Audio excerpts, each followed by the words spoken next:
Greetings and salutations. You are listening to the Let's Not Do This podcast on Wednesday, June 5th, the year of our Lord, 2024. You got the big O, Leon Oliver, coming at you live. And we have one of the three unwise men and a very special guest with us. Our buddy Ryan continues his sojourn around the world. He told me when I last heard from him that he was in Thailand. And I just left it at that because one night in Bangkok can ruin a lot of lives. So hopefully he finds what he's looking for in Bangkok and not anything more. Chris is not with us this afternoon either.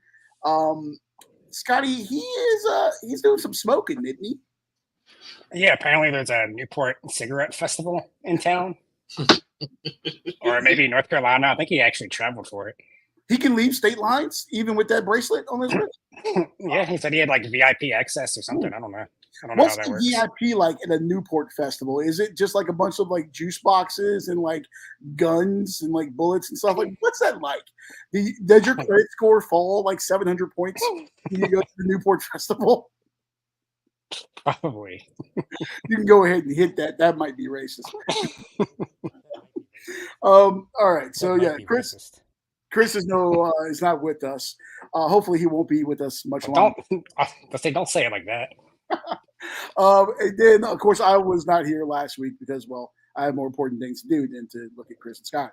But the man who didn't have anything else more important to do this evening, that's why he's here, is one Belmont Bass. How are you, sir? I'm doing all right tonight. How are you guys? All right. We brought America's most degenerate horse racer on to talk about the upcoming 156 Belmont Stakes coming up on Saturday. So we'll get ready to lose some more money and see what he can do. I think he'll make some money. But Scotty, you and I will be looking for bus fare, I'm sure, when this is over. Probably. Bus fare and pay the tap fare at the end of the night.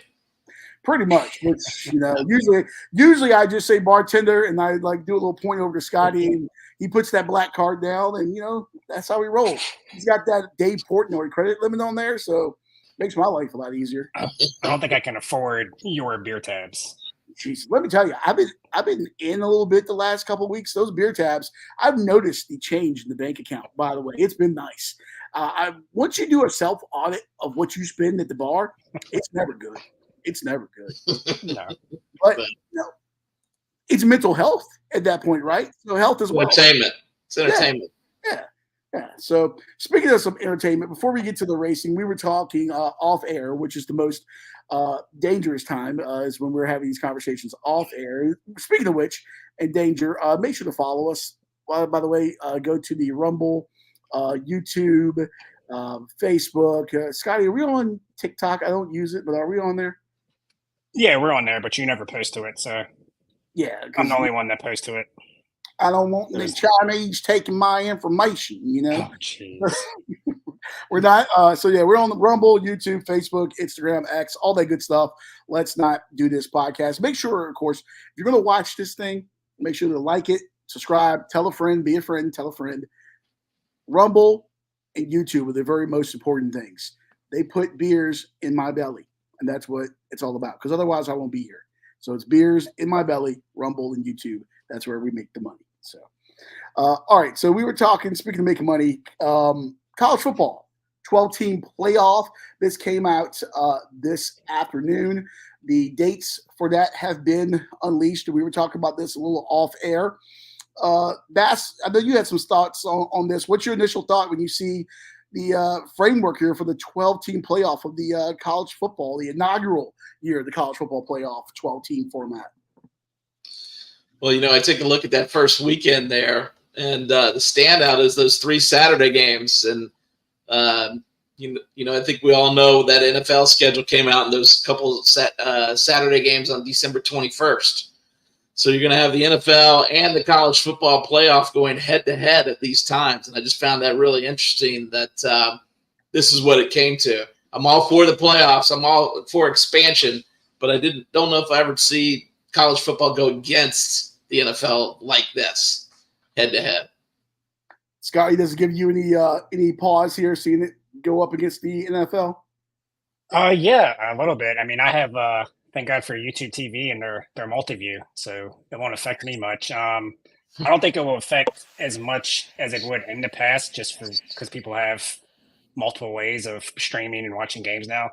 I'm sure a lot of people will be watching 2 games at once, or probably be a big bar day for watching football. But yeah, it's definitely going to dip into the college ratings and probably the NFL a little bit too.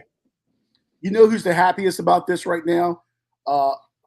Fanatics, FanDuel, ESPN Bet, DraftKings, all those betting partners right now. I'm sure it's going to be record profits on that day with the 12-team playoff. And then, like Bass said, you got the NFL on like that 21st with Houston and Kansas City. That should be a great game, by the way. And then Pittsburgh and Baltimore, that, war of a football game that it always is. That's going to be a phenomenal day of football. I'm sure the beer companies will be happy with the amount of beer that's going to be drunk as well. Hopefully, college football spreads these things out somewhere from the NFL. Let's see, the Houston game is at 1, Houston, Kansas City. Pittsburgh, Baltimore is at 4:30. So hopefully there's some, if I can get back to the graphic here. So we got the Friday games at 8 o'clock. So we got a little bit of snow. It was noon on Saturday the 21st. So that's going to suck with the crossover. But then you get the night game at 8 o'clock. So a little bit of crossover at the beginning. But all in all, it should be a pretty good day of football. Yeah, I agree. And I think, certainly more excitement once these matchups get set here. I mean, who knows what this first iteration of this style or this amount of playoff is going to look like here. We'll see what the matchups look like. Should be good, though. Yeah. Well, one thing we do know is that Virginia won't be in there, and Virginia Tech will not be in there either. So you all can look forward to the North Carolina. Hokies got a better shot than UVA. Well, that's like saying the San Marino football team is better than the Liechtenstein football team. For all you people that watch the show that don't know, get out your European map and find postage stamp countries. But yeah, all right. So NC State make it in. What about NC State, Leon? Hey, knock on wood. Healthy. I like it. The quarterback, Grace McCall, coming in from Coastal Carolina. Pack's got a lot of weapons. Noah Rogers coming from Ohio State. A lot of weapons across the board. I actually thought the defense was going to be the weak link. The graphic that came out on the NCAA Football 25 video game actually had the defense rated like a 90, higher than the offense. NC State, it's a lot of people's dark horse 12 team kind of in that playoff this year. So inevitably, NC State shit will happen, and they'll finish like 4-8. Things have been going too good lately in Raleigh. Baseball, women's basketball, men's basketball. Things are going too good. So eventually something's going to come crashing back down. But we'll still be better than Virginia and Virginia Tech. So I take solace in that. No, I think we'll be better than y'all this year. Yeah. Well, Scotty, maybe Virginia Tech can get that commercial going again with the horse that's like galloping on the treadmill. Nothing says come to our school better than a fucking horse running on the treadmill. I think he might finish last. We're about to talk about horse racing, so I mean. Yeah. I think he'll finish last in the Belmont. So, and that's why we got Bass here to give his thoughts on the Belmont 156th edition of that coming up. Jason, I'll start with this. Does anyone outside of like horse racing care this week, since there's no Triple Crown chance? Obviously, does it always feel like there's a letdown when that's not in play? Or to me, to the average person that's not a big horse racing guy, it always feels like, oh yeah, this is the third one. It's like the tenors. It's like Pavarotti, was it Liberace, and then who's the other guy? I don't know. Yeah. No one knows. No, I hear what you're saying. Certainly, I agree with you. Certainly, more exciting situation if there is the potential for the Triple Crown. But part of what makes the Triple Crown so great is that it is such a rarity, and I think we got spoiled 5-6 years ago with a couple in relative short succession here. But it is the hardest feat, I feel like, to pull off here. You have to run your horse 3 times in 5 weeks to win it. And you're talking about a sport where maybe they run once a month, right? So you're just talking about 3 races within the span of a month. It is a true test here. With all that said, it is going to be a slightly different version of this race this year because they're actually hosting it at Saratoga. I'm not sure you guys do that. but the race will be at Saratoga Racetrack. While Belmont is under construction or reconstruction, renovation, whatever you want to call it. Whoa, guys. Reconstruction is not a fun word with our Rumble listeners. No, really? But go on. Sure. So that might be racist. Yeah, you need that tag, you need that banner there, like Gutfeld, right? Yeah. But anyway, yeah. So it's at Saratoga, and with that, they've actually shortened the race. Normally, the Belmont's a 1.5-mile race, so essentially, it's been shortened to 1.25 miles, so it actually fits on the racetrack. They could have made it 1.5 miles, but it added an extra turn to the race. They don't want to alter the dynamics of the race like that, so they're just going to shorten it and run it at Saratoga with a 4-day boutique meet here. So I expect good racing. I know you're not going to see a Triple Crown, but these types of races and these race days bring in a lot of interest, and certainly NBC spends a lot of money to cover it on race day itself. So millions of people will tune in and watch this race, even though there's no potential for a Triple Crown. Yeah, isn't it in like the middle? It's like in the middle of a neighborhood, isn't it? The where they're racing. Yeah, I feel like in New York it is. I know that I feel like it's a pretty rich area. I've seen homes for rent for the meet for maybe $25,000 to rent the home for 2 weeks or 2 months essentially in New York there. So yeah, I mean it's probably a rich area. I don't know too much about the area locally, but I do follow the racing there for sure. Interesting. So, all right. Well, you guys take a note. Next year, we'll put this on the company card. And we'll make an excursion up there. And by company card, I mean Bass's card. We'll bring him up. Yeah. Well, I bet if it's on back card, we'll be lucky to get to the Preakness in Baltimore. Just a little bit north of here. Yeah, Scotty, you may need to up the show's line of credit. That's right. Yeah. All right. You're not going to Baltimore. You won't go to Baltimore anyways. So. Oh God, no. Well, I value my life, so I'm not going to Baltimore. Okay. But Saratoga, maybe, possibly. What? You leave Baltimore alive is an accomplishment. Okay, that's a story for another day.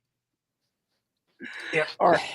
Getting to the horses, Bass. I know you got a couple horses that you want to talk about here, and a couple picks for you. And I don't know where you want to start, but I'll start with the horse with the weirdest name. What the hell is that antiquarian? Is that named after something? Do we know what that is? I don't know what it is. Why don't we do a quick Google search here and see what we can find out? But it's a hell of a horse, I'll tell you that. This is my long shot play, fellas. Certainly, I think we'll talk about the horse that I truly believe is going to be the chalk and probably the most likely winner of the race. But I like this horse as a long shot play for sure. This horse comes out of essentially a race called the Peter Pan. It's run in New York. The horses that come out of this race, the Peter Pan, that run in the Belmont, it is kind of a feeder race to the Belmont, but usually they do pretty well in this race. Actually, the last year's winner came out of the Peter Pan race to win the Belmont. So this horse run the same situation.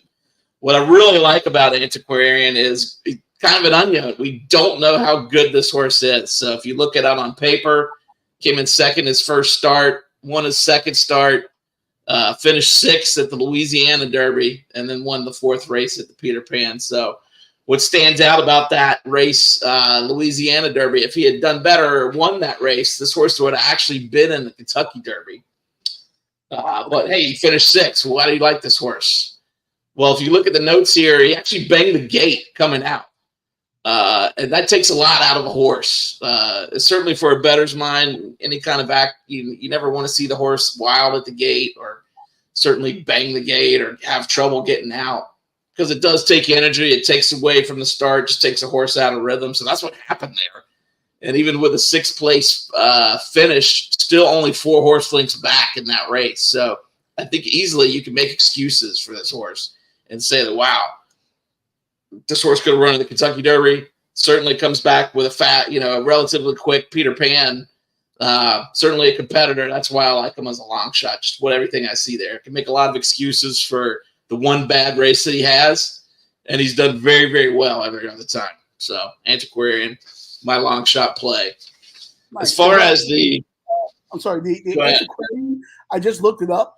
according to Wikipedia, which we all know is a very credible source, antiquarian is a aficionado or student of antiquities or things of the past, kind of like Virginia Tech being good at football, things of the past. So antiquarian. Well, I actually think you get the antiquarian card when you turn 40, so you'll have yours here shortly, Leon. Yes, yes. Well, I'm going to get it passed down from Ryan. He was actually around during Reconstruction, so maybe he's helping Belmont with that Reconstruction going on right now. But yeah, we got that going. All right. Then you're going to your favorite, which is a country that Ryan's also familiar with, Sierra Leone. He did help found that country. Sierra Leone, the number 9 horse in this race. Easily going to be the favorite here, guys. A lot of money is going to get bet on this. If you look at what he's done so far, just missing out on the Kentucky Derby, finishing second by neck, nose, whatever you want to call it, to Mystic Dan. Without all the bumping and rubbing down the stretch, this horse probably would have won that Kentucky Derby easily. It would have been close, of course, but the most likely winner here. So coming back, skip the Preakness, and that gives him the edge over a horse like Mystic Dan or Seize the Gray that just ran 3 weeks ago. Comes back fresher. Certainly Mystic Dan's already had 2 races, the Derby and the Preakness, in the last 5 weeks. So that's that scenario that I was talking about where, hey, 3 races in 5 weeks. Going to be tough for Mystic Dan here, I feel like, just based on that, with a horse that's a natural closer coming in, well rested after the Derby here. Sierra Leone is the most likely choice here. Certainly a horse that you could key on top of all your exotics, exact trifecta super. You'll probably see a lot of singles for this horse in the multi-race, pick 3, pick 4, whatever you want to bet. There's probably a lot of singles to the last leg here. Most likely winner. Can't say enough good things about Sierra Leone. Nice here. All right, so looks like sorry, as I mispunched there. It's not a show unless I mispunched, just like real radio back in the day. All right, so 156 Belmont Stakes Bass. I got you as Derby Bass. In my heart, you'll always be Derby Bass, even though you're Belmont Bass now. You got your winner, Sierra Leone, coming off at 9-5, and then your long shots, Antiquarian, coming off at 12-1. 12-1. Love plus money. That's our picks here, so you can laugh at these. And also, you may see that you may be doomed. So, Chris actually went earlier this week, sent in Antiquarian. So, you know that your long shot is done. If Chris, Chris, even a blind hog finds an acorn every now and then, right? Yeah. So, Chris actually lands on a good horse. And I went with Sierra Leone this morning before you sent yours in, by the way, though I do feel more confident tailing you now at 9-5. Hey, Leon, I like it. But no, he's got fresh legs. Didn't run the Kentucky Derby. I was reading an article today, which I know nothing of this stuff, but I was reading an article about how they're kind of changing strategy a little bit with him, Chad Brown. So, no, I do like Sierra Leone a lot in this race. And then I think Scotty just flipped a coin and picked Seize the Gray here. No. Yes and no. Again, I don't know anything about any of this either, but I know it was hard to make up my mind between Seize the Gray and Sierra Leone. I think maybe I just didn't want to go chalk, so that's why I went with Seize the Gray. But with Seize the Gray, we saw what he was capable of in the Preakness, and he's got that number 1 post. So, if I'm not mistaken, he likes to get out in front and stay there, and that might allow him to do that. And we might be looking at another messy track, which I hear is also in his advantage. But yeah, I think like Bass was saying with the exactas, I might do an exacta with Seize the Gray, Sierra Leone, and whoever. Maybe I'll throw Antiquarian in there also. So that has no shot in hell of winning then if you're going. Yeah. Also Sierra Leone changed their jockey. which I mean could end up being a good thing, but it's just an unknown variable that I didn't really want to deal with. Look at you doing a little bit of research there. And then we got Bass over here, of course, with Sierra Leone and Antiquarian. All right, my friend. Well, Bass, I appreciate the insight, sir. We may bring you back for not the Belmont. That's this week. When's the Breeders' Cup? What is that? November. Oh, long hiatus, yeah. But hey, there's coming soon here. What, July? We've got Colonial Downs opening up. Maybe we could do a show talking about Colonial Downs. hey, we got to go out there. We got to take the show out to Colonial Downs. I don't know if it's broadcast, but at the bare minimum, we got to go and drink and lose some money on the ponies there. I say we all wear suits. Get some seersucker going. Yeah, and some derby hats as well. Yeah, we got to find some ladies that got to get the fascinators going for us now. I call the powder blue tux, Leon. I guess you're orange. Damn. Yeah. I guess. No, I would look too much like a goddamn orange. Thinking about that. What color are you going to wear then? You're going to look like some type of fruit. You know what? I'm going to go white. I'm going to be boss. Fuck you. I'm going to go white. I'm going to be boss hog. I'm going boss hog. You need some tails. Yes. Maybe a little boss hog, a little Colonel Rebel. That's the look that I'm going with. All right, Bass, we appreciate you, sir. Get the hell out of here. Be Take care, guys. About the show. Thank you, buddy. All right, see you. Thank you. Yep, you're welcome. There he goes, Derby Bass, with his picks for the 156th Preakness. Jesus, Belmont on Saturday. Scotty, the alcohol is getting to me. I've only sorry. Real quick, we got some loser in the chat. I agree with his statement there. NC State 5-7. He can chat, but he can't be on the show. You know, that's like when you when you call out of work and then you show up. Yeah. To like get something. Yeah. Exactly. Oh, I couldn't come today. I got the runs. And then you come in and you buy a shirt because you got 28% off of American Eagle. That's what that is. Go to hell, bastard. Well, at least we got a YouTube chat. Yeah, there we go. We got something. All right. Before we go to the NBA, which I know a world about, we're right in my wheelhouse right now. Things I know a ton about: horse racing and the NBA. Scotty, the Utah Jazz are one of my favorite National Basketball Association teams for obvious reasons, because Utah.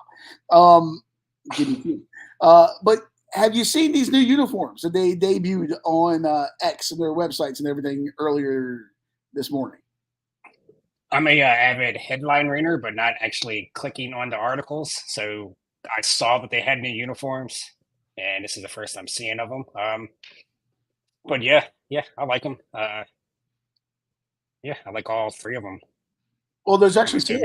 If you notice, the two purple ones are different. Are they different? Okay. Yeah, look at the Utah on the two purple ones. One's in black, one's in white. The outline is different on the one that's on the right. The shade, the color in the mountains are a little bit different. The one on the right looks like more of a throwback, sort of kind of updated look from that Stockton and Malone 90s, late 90s, going to the finals kind of look. The black one is obviously kind of a new take on it, a little bit more modern. I like that. The white one kind of has that retro feel, but updated a little bit. And the same with the one on the left. I like these a lot, man. These are so clean. I don't know who any of those guys are, except for the guy on the left in that Markkinen or whatever his name is. Yeah, that's Lauri Markkinen, Walker Kessler on the right, and I know number 0. I can't think of his name, and I don't know who the point guard is. Walker Kessler, former Carolina Tar Heel and former Auburn Tiger, right? Yes. Yes. Correct. There we go. Once they leave college, they're out of my brain. But I know Markkinen. He's just because I like the Euros. All right, but yeah, I do like these. I may add one of these into my fit. Could you see me rocking Jazz jersey? No. I can't see you spending money on the NBA. No. Oh God, no. I'd rather send money to I'm going to censor myself before we get canceled. Please. Yeah. All right, so NBA coming up. Try to get our dear friend Michael Biseglia on from Bad Weather Fans. He was on hardcore daddy duty this evening, so he was not able to join. Maybe we'll get him on a little bit later during the finals. But finals start tomorrow. the Dallas Mavericks, and who's the other team? Oh, the Boston Celtics, Scotty. Yes, Yeah. the most historic franchise in the National Basketball. Surprised that's not your favorite team. Well, the old Celtics, Red Auerbach, and all those guys, Kevin McHale, the old Celtics. I like those guys. Don't forget to shout out your buddy Mike for being featured in not featured, but being mentioned in Bleacher Report article. Yeah, those guys are blowing up. Mike and Alex, who I still can't pronounce his last name, his co-host of Bad Weather Fans. Of course, you can find them anywhere you get your podcast. But yes, mentioned in Bleacher Reports about the Knicks and their off season, what may happen there. So yeah, those guys are doing big things, and he still humbles himself to come and spend time with us. With our dumbasses. So this is like his what do the lawyers call it when they have to do like free cases? What is it? Pro bono? Yeah, it's like when you're a defense attorney and you got to do that public defender stuff every now and then. Yeah. Yeah. We're the guy with 3 strikes and just robbed a liquor store. He's used to defending like high class people. Then you get us. So yeah, he's got that going for him. But all right, Scotty, I have done very little research into this NBA deal. I'm still hoping that the league folds sometime between now and the start of the finals. Nope. What are your thoughts going into this series? Who do you think is going to win? What are you looking for over these next few days? I think it's going to be a great series. It's going at least 6 or maybe 7. And I got to be honest, I think I like Dallas here to pull the upset over Boston. I mean, they're peaking at the right time. They're playing their best basketball. They've played tough competition. They just beat Minnesota in 5. Boston hasn't played a healthy team yet in the playoffs. And now they're finally getting a healthy team that's, like I said, playing their best basketball. They have, I think, the 2 best closers in the series, and Luka and Kyrie. I think they're going to be hard to blow out. So I think the games are going to be right there. Probably almost every game is going to be right there at the end to be won. And give me Luka and Kyrie over. I mean, as great as Jason Tatum is, the last possession, give me Luka or Kyrie over anybody on Boston. Like I said, I think it's going to be a good series. I just feel like Dallas is going to win in either 6 or 7 games. But I'm looking forward to it for sure. So much for that Luka and Kyrie thing not working, right? I know there was a lot of articles written when that trade first happened. Oh, he couldn't work with Tatum. He couldn't work with LeBron. This and that.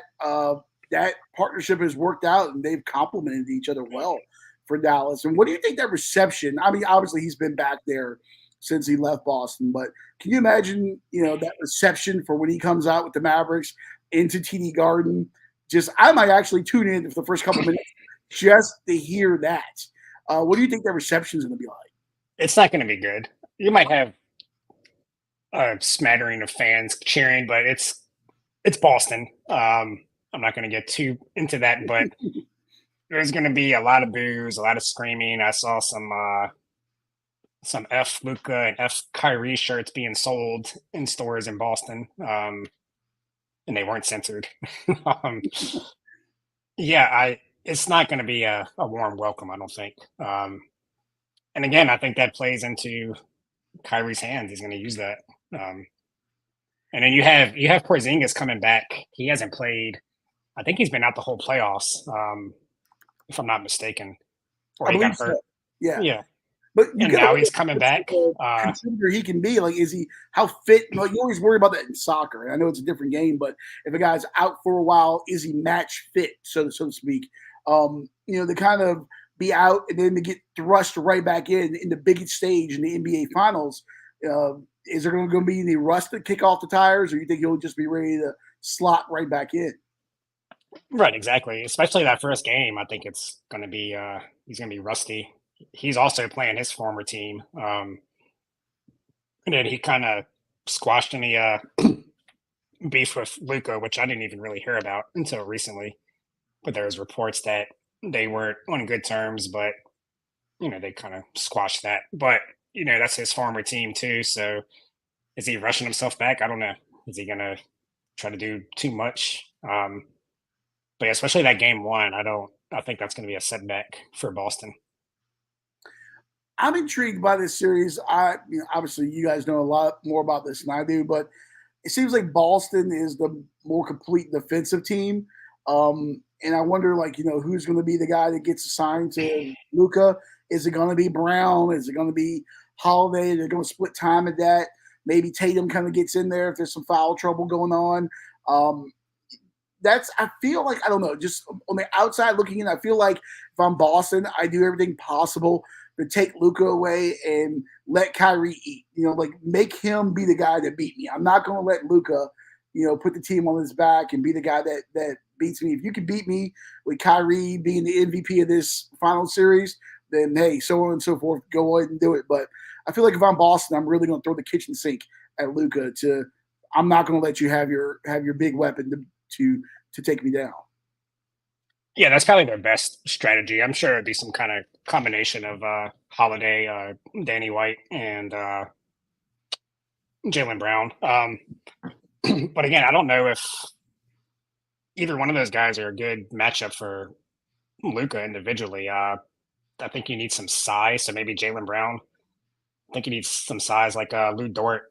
He's kind of a bigger guy. He's probably played him as good as anybody on the Thunder. I don't know if they have that guy. Yeah, they're a great defensive team. So maybe team defense they can slow Luka down. But yeah, I don't know. It's going to be tough to shut either one of them down 1-on-1. So yeah, I mean, I guess we'll see though. I think for this final series, I'm going to go Boston, but I'm going to go Boston like 7 games. I think there's obviously all the pressure is on them and the expectations, and especially in that media market. I mean, there was talk even going into the playoffs, I would see on my periphery, and which, by the way, which tells you how big it is in that market when I don't follow the sport and it gets into my realm. Because I make a conscientious effort to stay away from the NBA. But when it gets into my realm and I start seeing it and the talk of, oh, if Boston doesn't win, is this a failed season? Or not even if they don't win, but if they don't win dominant enough. I've seen on some of the Boston sports talk stations, and that's actually been a real topic that's come up, which is crazy. If you win a title, you win a title. But, yeah, that's just nonsense. If they win, it doesn't matter how they win. Even if they get the game 7 and it's like a close game, I mean, yeah, you'll be disappointed that you didn't win. But now, if you lose in 5 or 6, then yeah, they were supposed to be the team that finally with this group gets a ring this year. But yeah, if they win or 6 or 7, so 1-point game 7, everybody in Boston is going to be elated. It's probably just talk radio, just trying to have something to talk about. We got to get those sweeps in, man. Sweeps book. You got to get that in. All right. Well, you know what, Scotty? I'll make a deal with you. I'll make a deal. We got our Let's Not Do This parlay coming up here that we're going to do, and 2 of these legs from you and Chris come from the NBA. I'll make a deal with you. If your 2 legs hit, I will watch a finals game with you 2 this year. If your 2 legs hit. I like both of the legs too. So okay, well, here we go. Our Let's Not Do This parlay for this week. Odds courtesy of ESPN Bet.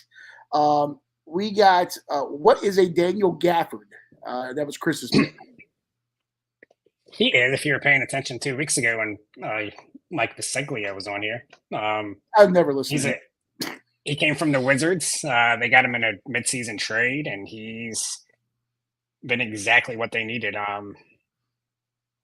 So yeah, I like this. I think I might have played Lively over him just because with Lively's minutes are more consistent. Gafford gets tired real quick. They play him in like 4-minute spurts. Take him off for 4 minutes and bring him back in. But yeah, I still like it. Him and Lively have been going over their numbers most games in the playoffs.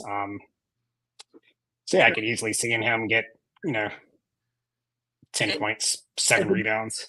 And for those that don't know, this is over 15.5 par. For those that don't know, Scotty, what is par in basketball betting par? So I'm assuming Chris watches a lot of the ESPN Bet show because most places call it PRA, points, rebounds, and assists. But I think ESPN Bet calls it par.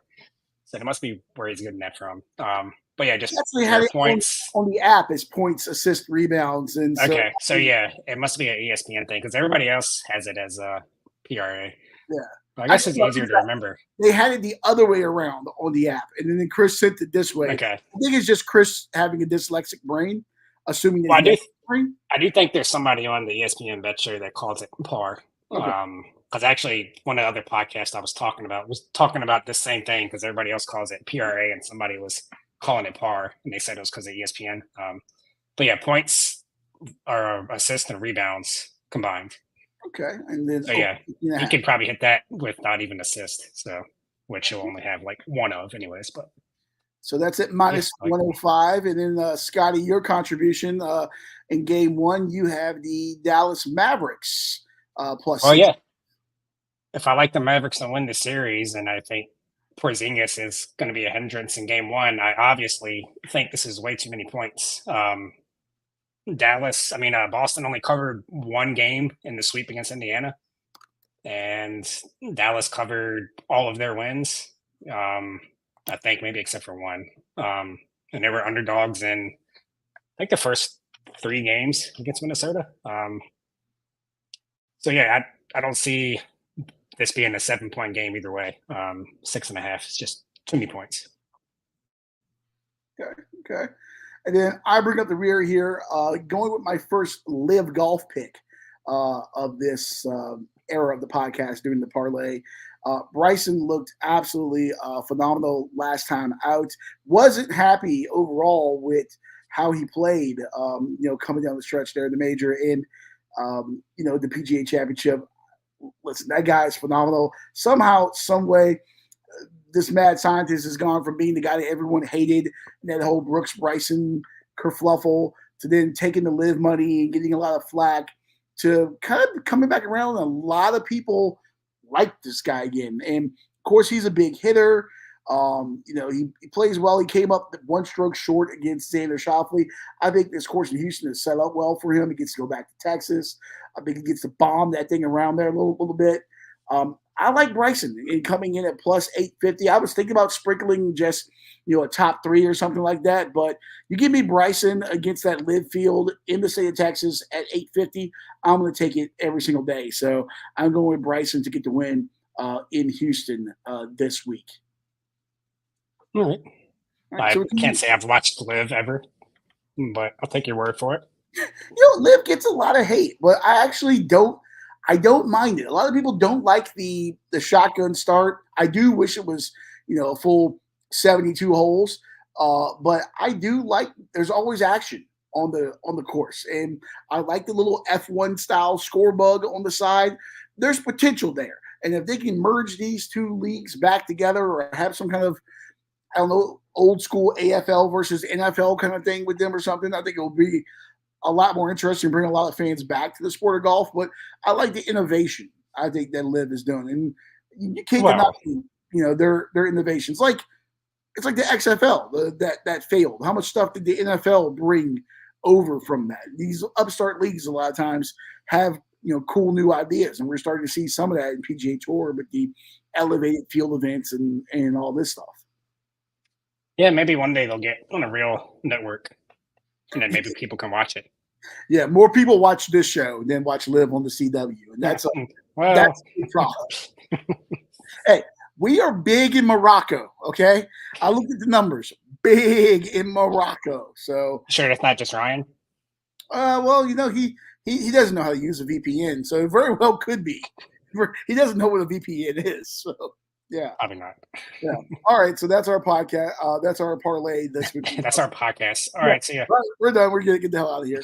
That's our thing right here. So make sure to bet that and let the folks at the ESPN bet know that you've done it with us. I done it with Scotty and Animals with Chris, but make sure to let them know that you bet with us, and hopefully they'll toss us some shekels. Probably not, but we'll see. I think we're probably a little too extreme for ESPN, especially considering the backlash to when Pat. Who are you letting know? Who are you letting know at ESPN? Hey, when you bet with them, send them a tweet. Hey, I bet with you because of and tag the show. That's all you got to do. You know, it's like going into it's like when you go to Dudley's, our favorite establishment in Arlington, Virginia, in the beautiful village of Shirlington. When you go to Dudley's up there and you get those Arlington hot wings, or you get those great beers they have on tap, or you get that pizza, which, by the way, you get that Meat Lovers pizza that they have there. I think the name is Meat Lovers. I don't know. The meat pizza. It's got all the goddamn meats. You can't beat the price either. Yeah, you can't beat the price. The happy hour is phenomenal. They got a rooftop. If you're a single guy, there's girls there. It's phenomenal. Let them know that you heard about it from the Let's Not Do This podcast. That helps us out a little bit with those guys as well. So I think I might be going to Dudley's again soon, Scotty. You should go with me. All right, so let me know. All right. Yeah. I was in a situation last time. By situation, he means prison. So, all right, so going to some non-sports things here before we get out of here. As I go back to my notes here, give me 1 second. Scotty, one of the things that I saw this past week was Redditors are sitting in to outkick their biggest red flags for restaurants. So, you know, kind of the age-old saying is if you go to a restaurant and there's pictures of food on the menu, it's not a place that you want to eat at. It's kind of like one of those common red flags there. Is there anything that stands out before I go over this list with you? Just anything that automatically you know that if you go to a restaurant, it's a no-go? I think the hostess, their attitude, because that's the first thing you see when you come in. Okay. You know, if they're acting like they don't give a shit, then you're like, oh, this is gonna be terrible. And then for me personally, if you're walking into a sports bar and there's like a sitcom on one of the TVs, you know, yes. You know, I mean, we've talked about this before about a lot of bartenders not knowing what to have the TVs on. But yeah, you see like Seinfeld. I know you love Seinfeld, but like Seinfeld or something's on, you know that they just never changed it from the game like 4 hours earlier. It was like, all right, they have no idea what's going on in the sports world. Yeah, if you go to a sports bar, and especially like a Saturday afternoon during college football season, and you're like, hey, you know what? I'm going to watch Virginia Tech lose to Rutgers. And you walk in there, and then all of a sudden, there's freaking How I Met Your Mother on the television. You're screwed. Yeah. You're screwed. Or you go to an establishment that I love that shall remain nameless, and you walk in, and there is always an infomercial donating to people that survived the Holocaust. Not that that's a bad thing. That's a good thing, but you don't expect to see that in a sports bar Right. on the television constantly, especially during college football season. Have I donated? Yes, I have. God bless you. Or my favorite was from not this past March Madness, but last year's March Madness. We went to one of our favorite spots. Not Dudley's. Not in this one in the Richmond. Not Dudley's. Yes. Exactly. You already know what I'm going to say. And they told me that I asked them why they changed one of the tournament games, and they said that game is over. I said, no, it's not. I'm looking at it right now. I'm sweating the bed out. The game, there's like 5 minutes left. Oh, no, they told me it was over. I'm like, yeah. You know what, though?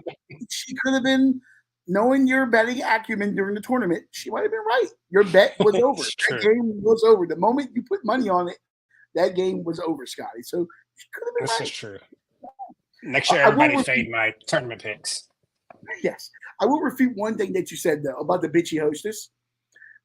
If it's a nice restaurant, if I look at it like this, if you go to like a mom and pop restaurant or like, you know, just some little hole in the wall diner off Route 66, if that hostess is going to be like the sweetest person in the world.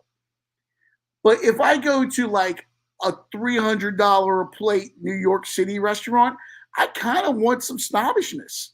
I kind of want that hostess to like feel like she's doing me a favor by giving me a table.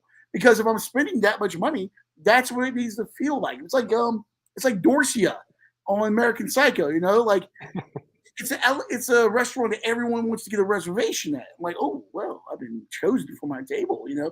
So if it's a high dollar place, you can treat me like dirt a little bit because you know what? I'm getting my fill. I'm getting my ego stroked a little bit by being here. So I'll make an exception for the hostess there. I almost expect it at that point. Well, hopefully your date won't end like American Psycho. Well played. Well played. I can't see myself, maybe, I won't say never, but those kind of places just aren't for me anyways.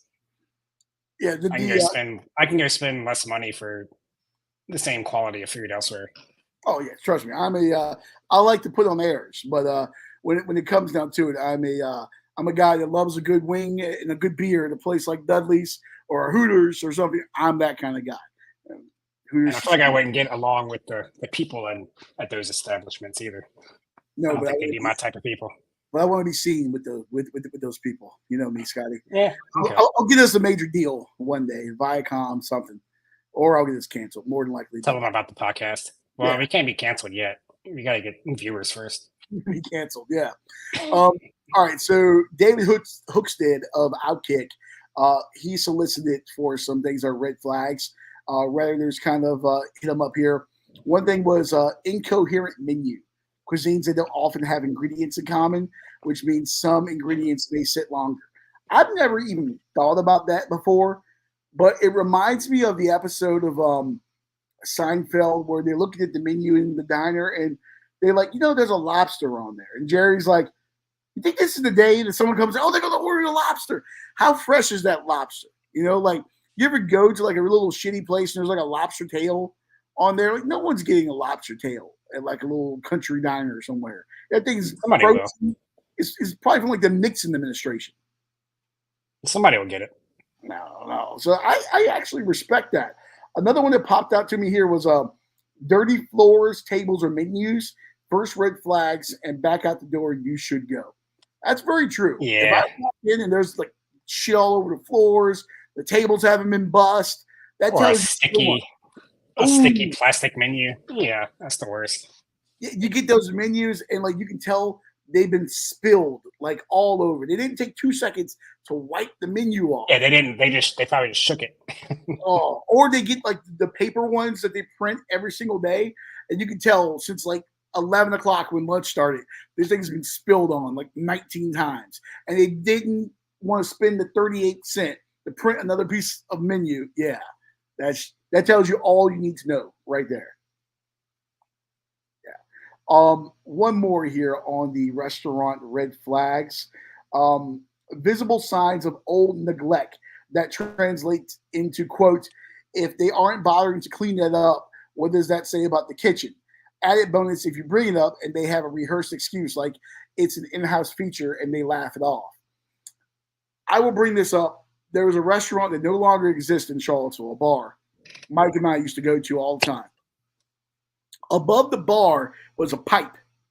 And this pipe, I don't know what went through this pipe, but while sitting at the bar, every blue moon, it would just drip on you. And the way it was positioned, it would never fall on the bar. It would fall on the customer. So you're sitting there and then whoop, on you. And you would bring it up and they'd be like, oh, yeah, that's just what that pipe does. That tells you a lot.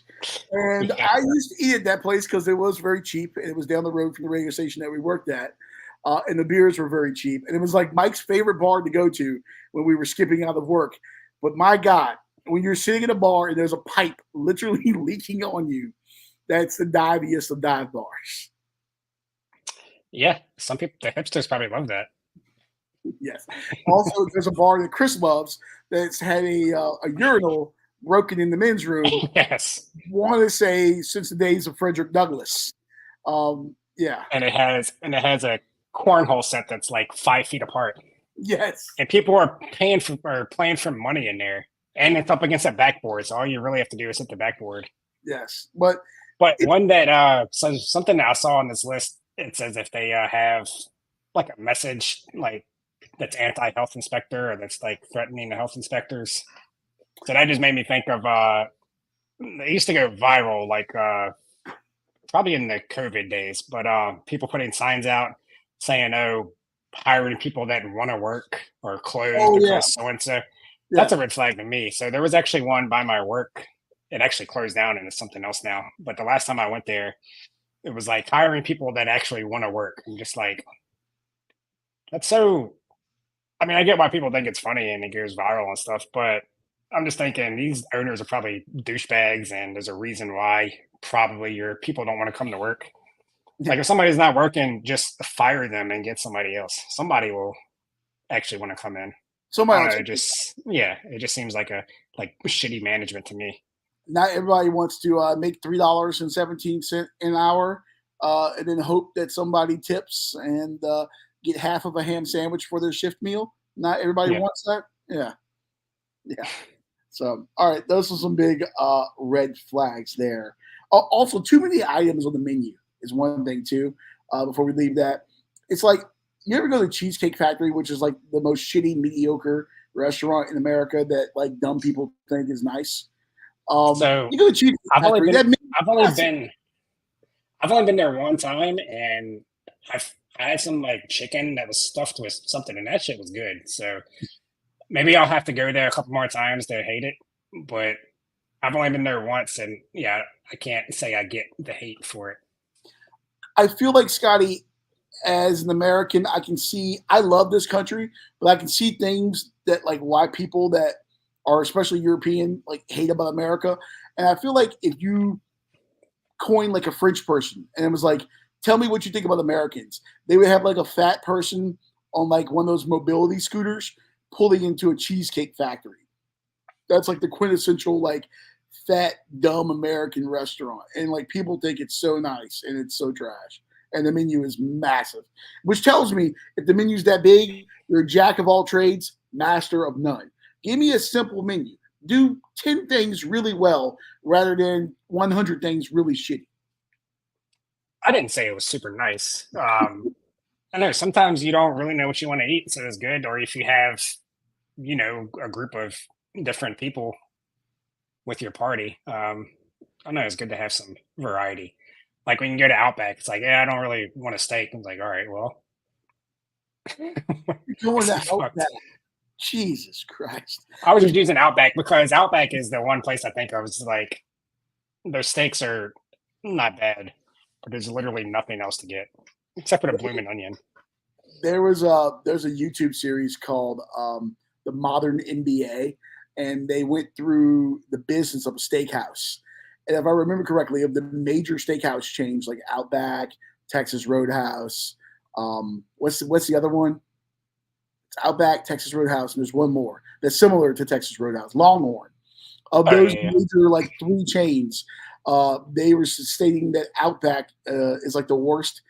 They went through like a whole process, and one of the big things was like quality of meat and like all of that. It's like was the bottom tier. Was Texas Red House the best? Yes, Texas Roadhouse was the best. They have a loyal following. If you're I if I you're like them. poor from the country, it's a loyal place to go. Their mac and cheese is garbage, but other than that, I like them. Reminds me, I got a gift card I got to use. Attaboy. Attaboy. You can take Chris out to dinner. It'll be the first real meal he's had in months. Usually he scatters some trash cans. Maybe I'll do that. Yeah. All right. So we got that going on. Another thing we wanted to get to, you mentioned variety. These guys are getting some more variety in their life now. Are you familiar with Starlink?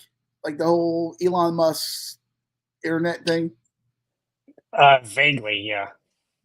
I know a guy, and I haven't really asked him how it is, but I know a guy that signed up for it, and he was really happy at first. I haven't seen him post about it too much lately, but he's got Starlink. I don't even know how you sign up, how much it costs. I got no idea. But apparently, Brazil has these tribes, or many of them haven't been contacted by the outside world still, or if they have, it's very little contact. They have a tribe called the Marabu, and they got hooked up with the Starlink, and they're in the Amazon. They got on there, and this tribe now has been torn apart, according to elders in this article by the New York Post. They're apparently getting torn apart by social media and pornography addiction. Porn. We got people in the Amazon who have never been on the internet in their life getting on Starlink. These people are so like very chaste. They frown on kissing in public. This is like how conservative this tribe is with their customs. Now they've already observed, quote, aggressive sexual behavior from men sharing porn videos in group chats. So not only do they have Starlink, they have group chats, which, ladies, if you're watching this show, every man's group chat is an awful, terrible place. And when we die, if someone ever gets those records, we're all canceled. But yes, they're sharing porn videos on Starlink in the group chat in the Amazon. I love this because what this tells me is when you get past all the bullshit, we are all really just the same people. It's very all true. the same. we all just like that person at work that on their first day or your first day, you're like, I have nothing in common with this person. And you actually talk to them. And, oh, they're just like me. Yeah. Maybe not just like me, but it's like at the end of the day, like we're pretty much the same person. Everybody is. It's like when Clay Travis went on CNN that one time and Brooke Baldwin kicked him off the show because he said he likes the First Amendment and boobs. Like men worldwide like boobs. We do. So whether you're in... I might be an Edmonton Oilers fan now because of that. yes. If you want to know what I'm talking about, just go to Twitter and search Oilers fan. Which, by the way, maybe they'll go to Twitter or X or whatever they want to call it now because they've announced that you can share pornography now on X. You just have to put like a explicit content warning or something like that before it. So a lot of people think they might eventually launch their own OnlyFans. But speaking about that Oilers fan, she's got an offer from a website, we'll just say. Is there a Canadian porn company? That sounds, by the way, like a really good band. Yeah, this is Canadian porn company called Starlink is the name of the song. Yeah, so we got Amazonian tribes. What's next? It reminds me of that episode of The Simpsons where Homer ends up going to the Amazon because he's shirking a PBS donation, and he ends up setting up a church. He's supposed to be a missionary, and they got him into gambling and gluttony and alcohol. They're all fighting and stuff. The Simpsons have predicted real life once again with this Amazonian tribe. Yeah. Maybe it was Homer. How soon until people are going to be like catfishing and stuff, or like Ashley Madison has that documentary now on Netflix. Like how soon till these like tribal elders are going to be like catfishing each other and cheating and like is there going to be Tinder with this Amazon tribe now? Are they getting on Tinder? Probably. I'm sure there's already catfish and people saying they're the president's son and they want to offer somebody a bunch of money. I'm sure that's already going on. These I hear from a lot of women that they hate men on social media. No, you don't. I talk to a lot of women that on these dating sites because every man is in their truck with sunglasses on in their picture, or they're holding up a fish on their dating picture. Is like the stereotypical Amazon tribe dating profile picture going to be like in a loincloth in front of a fire? Like, is that the picture that they're all going to do? Because I can't picture them doing anything else. Like, are they spearfishing? Like, what's the profile picture for Amazonian tribe? That might be racist. They have to sustain themselves. They have to eat. I don't know. I don't think we should play the guessing game of what their dating profiles are going to look like. Yeah, well, the world is truly coming to an end there. And then, Scotty, when they get divorced, now if they do get married from the dating profile, if they get divorced, there's a new trend that they can get on with that now. This, according to NBC Boston, which I'm sure they'll be busy the next few days with the NBA Finals, but you got friends that are married, right? You got friends that have kids, right? Yeah. Yeah, so, you get married, you have a wedding registry for a gift. You have a kid, there's like a birth registry or whatever. I don't know. I just give my wife money and tell them to buy them whatever they want. I don't get down with any of that stuff. I don't know. But, then, of course, when you're split up, your goods get split up again. So maybe this person gets the couch in the divorce. This lady gets the massage chair or whatever it may be. Now there are divorce registries out there. It's part of a trend toward breaking the stigma of broken marriages along with divorce parties and formal divorce announcements akin to wedding and marriage news. So you open your mail one day and it's like, oh, Scotty and Suzanne are engaged. Hey, Mazel Tov. And then 6 years later, I get another thing in the mail. Scotty's getting divorced. Who celebrates that? I guess it was a bad marriage. Yeah, I've heard of divorce parties before. But yeah, I'm not giving nobody anything for their divorce registry. Now, here's the thing, too. Like, who I'm sends it sorry out? you married the wrong person, but that's your fault. Who sends it out? Because, like, whenever a relationship goes south, there's a winner and there's a loser, right? There's a person that got broken up, and then there's a person that did the breaking, then there's the person that got broken up with. Is it the person that got broken up with sending the stuff out and, like, you send it to them because you feel sorry for them? Or is it the breaker that's sending it because they're the winner, and to the victor go the spoils? Who sends it out? I think it all depends on if there's a prenup and who got the better end of that deal. I would imagine whoever is losing. I don't know. So, guy gets caught banging his secretary. Wife divorces him. Is it her that's sending it out? Because he did the reprehensible thing. It might be him. He might not have. He might not have anything left. He might actually need a registry. I have nothing left. Me and Candy with an eye are going to get a apartment together downtown, and we need to redecorate. Now, Yeah, we both got fired. Can you put your ex on the registry? Let's say you have a kid, so there's still some contact. You're still civil.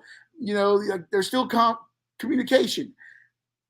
Can you send the divorce registry to your ex? I'm sure you probably can, but who Is the there hell's gonna contribute to that? Yeah.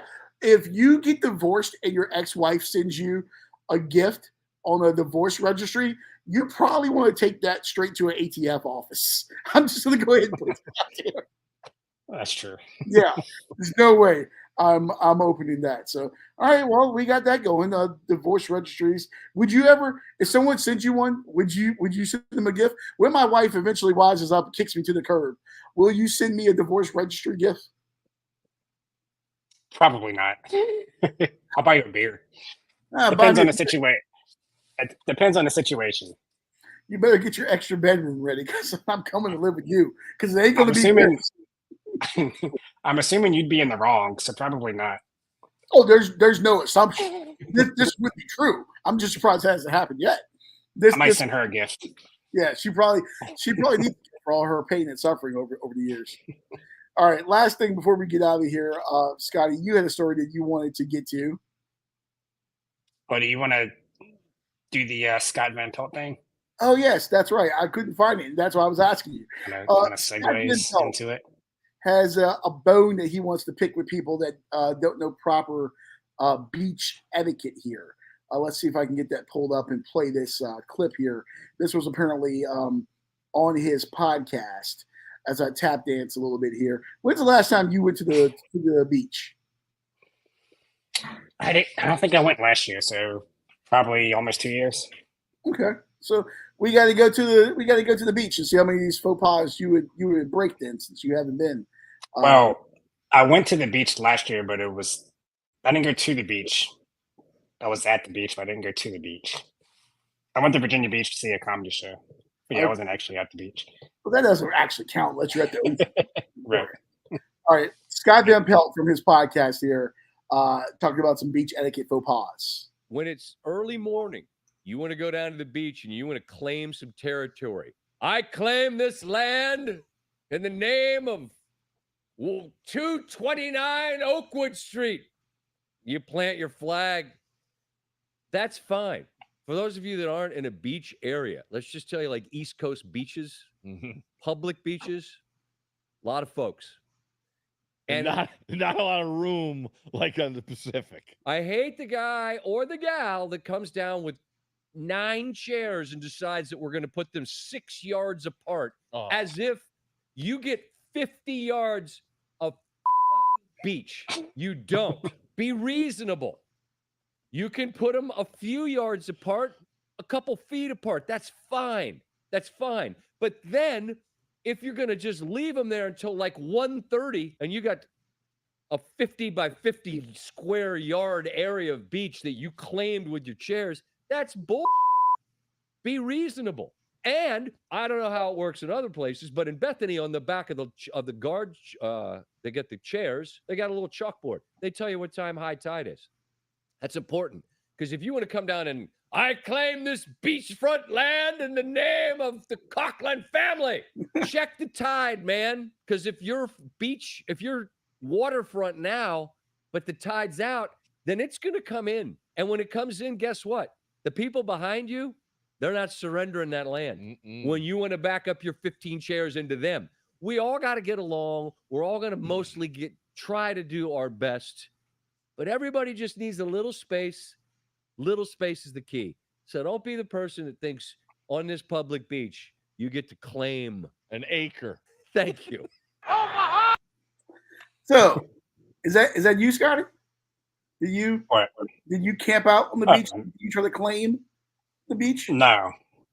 So that gets my nerves when somebody wants to take up a giant space, but also when the beach isn't packed yet and somebody wants to come and set up like right beside you, that also gets on my nerves. It's so annoying. You have the whole beach. It's like 11 a.m. There's like nobody within sight, and you want to get like 10 feet away from me. That's super annoying. That's the equivalent of like when you go to the men's room and like all the urinals are open and some guy comes and pisses right next to you. Like that's the equivalent of that. So I have a story about that too. Oh, I think I might have told this on the podcast. This might have been back in the studio days, but I was in middle school chess club for 1 week. And I knew how to play chess. I like to play chess, but I didn't have anybody to play with. I'm like, all right, I'll join the chess club. So I go in there, and it's what you would think is for a chess club. But afterwards, I go to the bathroom. I'm the only one in there, and this dude in the chess club comes and stands directly beside me. Do I need to call the cops? He might have. I never went back for that reason. Jesus. We need to, you know what? Better help. If you want to sponsor this podcast, Scotty may need some therapy from his bathroom experience there. That might be. That might explain a lot. Yeah, it actually could explain a lot of things here. Jesus Christ. You know what else drives me nuts? Is the idiots that dig holes on the beach. It's the stupidest thing ever. Oh, I dug a hole. I'm gonna bury Chris in this hole. It's like there's ocean. There's always dudes. It's always dudes. You never see girls do this. And part of the reason is because men are dumb. This is why we live shorter lives than women, because we think it's a good idea to dig a 6-foot hole, and we've essentially dug a coffin to bury our friend in. And then a lot of times that damn thing caves in, and then we actually have a real life coffin for our friend. Yeah, we do this, not women. But there's women on the beach. You can throw a football, you can play volleyball, sand soccer, just drink a shit ton of beers. There's a million things to do rather than dig a goddamn hole. And then what gets worse is they don't fill it up. When they leave, they don't fill the hole up. So then the lifeguard's cruising along. Boom, the little ATV goes in there, or some 97-year-old guy is doing his walking with the metal detector, and all of a sudden Grandpa Joe's torn his ACL because, Kyle had to dig a hole last night. Kyle. Yeah, you must have fell in one of these holes at some point. No, I don't believe you. My only falling experience at the beach was I fell down some dunes at Myrtle Beach when I was 12 years old. The steps going down to the dunes, and I sprained my ankle. and me and some other preteens were shooting off fireworks, and the wind was pushing them back, and they were hitting the hotels, and all the other children scattered, and I was trying to crawl away when the Myrtle Beach Police Department showed up and told me what I was doing was very stupid and yelled at me and then let me go with my sprained ankle, and I literally crawled back to the hotel. That was my yeah. I thought you said you followed down some dudes. Oh no, that's what Chris. And then you were shooting fireworks for preteens. No. Your beach experience is a lot different than mine. Absolutely not. No, that's the stupidest thing ever. And then another thing is the people. What if you have kids? What's that? What if you have kids? What, digging a hole? Yeah. But kids aren't going to dig like a 6-foot hole. You know what I mean? Like they got like a little pail, a little sand pail, and they got the seashells. That's all cool. But it's when, their stepdad, because it's always their stepdad that's named Kyle, when he starts digging a hole and it's like 6 foot deep, and then, they put Uncle Ricky in there. Yeah, that's the issue. That's the issue. It's these type of people. And they're also the type of people that go to Myrtle Beach, which is a very trashy beach. Is it? Oh, Myrtle Beach is very trashy. Now, SVP was talking about Bethany. That's Delaware, unless there's another Bethany I don't know about. Bethany's not bad. Ocean City is trash. Myrtle is trash. Virginia Beach is trash. Pretty much, you have to go south of South Carolina to start getting into some good beaches. And then, you just kind of have to skip around a little bit in Florida so you don't die. But, yeah. Yeah. And southern North Carolina is nice. Holden Beach and stuff like that. The Outer Banks has too many people from New York and New Jersey and stuff when they're hypodermic needles that they want to bring down there. Yeah. So yeah, but yeah. So, but if you are at the beach and you happen to get stung by a jellyfish, there is a medical expert that came out and said, "Do not let your friends urinate on you. We don't need to be doing that," is what she said. So, yeah, I guess that was a common myth. You get stung by a jellyfish. I wouldn't let anybody. I would rather just be hurt. Let any of my friends piss on me.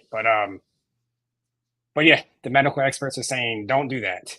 So what do you do if you get stung by a jellyfish? Do you just put some Vaseline on there, some Bacitracin or something? I don't know. So let me go back to this article. I know it said no alcohol, no urine, no urine, no alcohol. Soak your skin in hot water to help dull the pain. Let's see.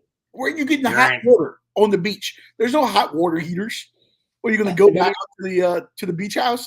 What if you're somebody like Chris who probably parks at the public parking and has a hotel at a Motel 6 38 miles away from the beach, and he's got to go in there and fight the cockroach that's in the hotel room to get to the hot water? What about someone like that? Not everyone goes to the beach and has a beach house right there with private beach house. Let's see what else it says. It says the urine can trigger the release of more venom. The Mayo Clinic recommends plucking tentacles with tweezers, keeping the affected skin immersed in a hot shower for around 20 to 45 minutes.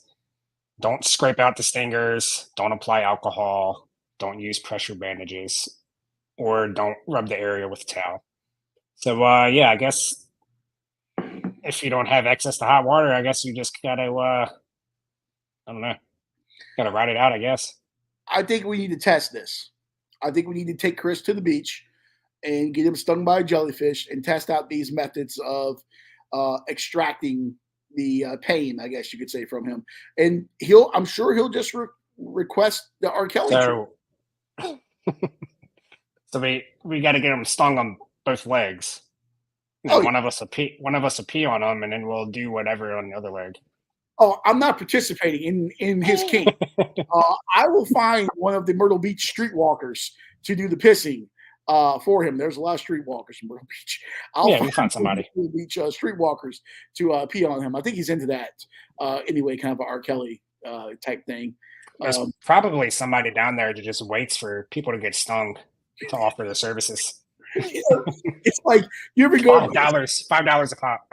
you ever go across the Chesapeake Bay Bridge and there's people that get like really scared of the bridge, and there's literally a service where like people you pull over a certain amount away from it, you call them, they show up and they will drive your car across the bridge for you.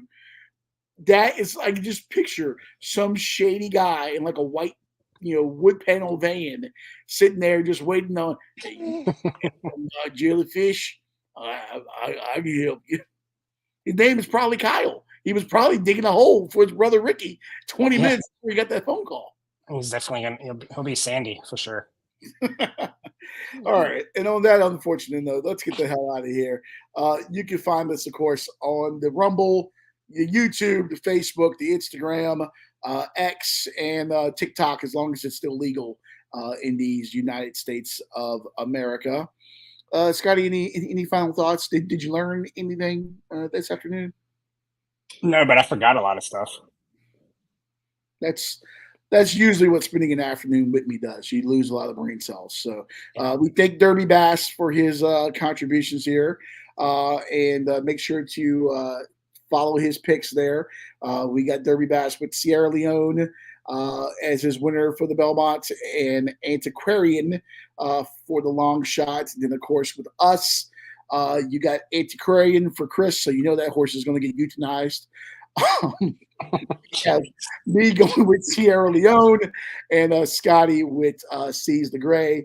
And then, of course, our totals, as I need to pull that out, our podcast, our Let's Not Do This podcast, Daniel Gafford, whatever that is, over 15.5 points, assist, and rebounds. Dallas plus 6.5, courtesy of Scotty. And I'm going with Bryson DeChambeau at the Live Houston Open. So make some money there, and then you can use that money to donate money to us because we need beers. Yes. Go Mavs. Go Oilers. Oil. By the way, Scotty, furthest distance ever between two teams in the Stanley Cup final. It's damn near, I want to say it was 3,000 miles or something. Oh, I pulled you out there. Sorry about that. I want to say it was like damn near 3,000 miles or something like that between Edmonton and Sunrise, Florida, which, by the way, it's Sunrise. Don't you dare say Miami. People down there get real pissed. The Florida Panthers do not play in Miami. They play in Sunrise, Florida. South Floridians are really particular about their cities down there. The Panthers play in Sunrise. Yeah, thank God it's not the WNBA that's got to fly that far. Well, there was a joke I was going to make, but I'm going to go ahead and let Pat McAfee be the only one that puts his foot in his mouth this week with the WNBA. Scotty, roll that beautiful bean footage, and we'll see you guys next week.